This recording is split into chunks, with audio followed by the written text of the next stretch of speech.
میری بہن میرے بھائی تمہیں پتہ ہے روزانہ مجھے بہت سارے لوگ کہتے ہیں کہ ان کو سمجھانا چھوڑ دو، یہ نہیں سمجھیں گے، ان پر محنت کرنا چھوڑ دو، یہ اپنی ماں باپ کی نہیں سنتے، گھر والوں کی نہیں سنتے، تو تمہاری کیا سن۔ لیکن میں اپنے دل کی ایک بات بتاؤں، واللہ ہی مجھے آپ لوگوں سے ابھی تک امید ہے، مجھے بھروسہ ہے، مجھے اس بات کا یقین ہے کہ آپ ان لوگوں کو غلط ثابت کریں گے، آپ آئیں گے اللہ کی طرف، آپ چھوڑیں گے وہ تمام گناہ جن گناہوں کو کرنے کے بعد آپ ذلیل ہو گئے، آپ گر گئے، کنفیوز ہو گئے، آپ غائب ہو گئے، آپ نے اپنا آپ کھو دیا، اپنی صلاحیتوں کو ضائع کر دیا۔ مجھے امید ہے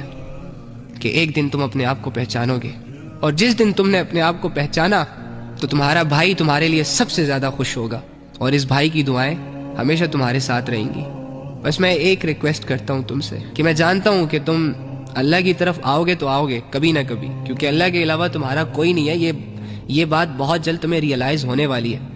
لیکن ہو سکتا ہے اس میں سال ہو، 2 سال ہو، 3 سال ہو، 4 سال ہو، اس کے بعد آنا تو تم نے اللہ ہی کے پاس ہے، کیونکہ تمہیں لگنے والی ہیں بہت ساری ٹھوکریں۔ یہی لوگ تمہیں ذلیل کرنے والے ہیں جن لوگوں سے آج تم محبتوں کے دعوے کر رہے ہو، اور وہ دنیا جس کے پیچھے تم بھاگ رہے ہو، اسی دنیا نے جب تمہیں اصل چہرہ دکھایا تو اللہ کے علاوہ تمہیں اور کوئی نہیں یاد آئے گا۔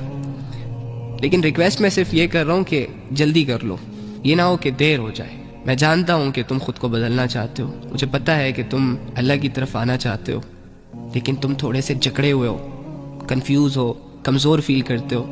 لیکن واللہ میری جان، تیری ایک توبہ، تیرا ایک ارادہ، تیرا ایک آنسو تیری سب سے بڑی طاقت ثابت ہو سکتے ہیں، تیری ایک دعا پورے عرش کو ہلا سکتے ہیں، تیرا ایک آنسو تیری ہدایت کا فیصلہ کر سکتا ہے۔ بس تو 5-10 منٹ سنسیئر ہو کر، لوئل ہو کر، دنیا سے کٹ کر، اپنے رب کی ضرورت کو فیل کر کے، اور اپنے آپ کو گرا ہوا محسوس کر کے، کمزور محسوس کر کے اس کے در پہ تو جا،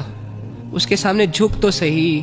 ہاتھ تو اٹھا، مانگ تو صحیح، اس کے فیصلے تو آلریڈی ہو چکے ہیں، تیری طرف سے دیر ہے۔ چل شاباش، آجا اپنے اس اللہ کی طرف جو تیرے ساتھ ہے، جسے تو نے چھوڑ دیا لیکن اس نے تجھے نہیں چھوڑا۔ آ میری بہن اس کی طرف جس کی آج تک تو نے اچھے سے بات نہیں مانی، لیکن اس نے تیری ہر ضرورت کو پورا کیا، تیرے ہر عیب پر، تیرے ہر گناہ پر پردے ڈالے ہیں، تجھے ایکسپوز نہیں کیا۔ اور اگر آج تم نے میری بات نہیں مانی نا تو کوئی بات نہیں، میں بار بار تمہیں یہ ریئلائز کرواؤں گا کہ تمہارا اللہ کے علاوہ کوئی نہیں ہے۔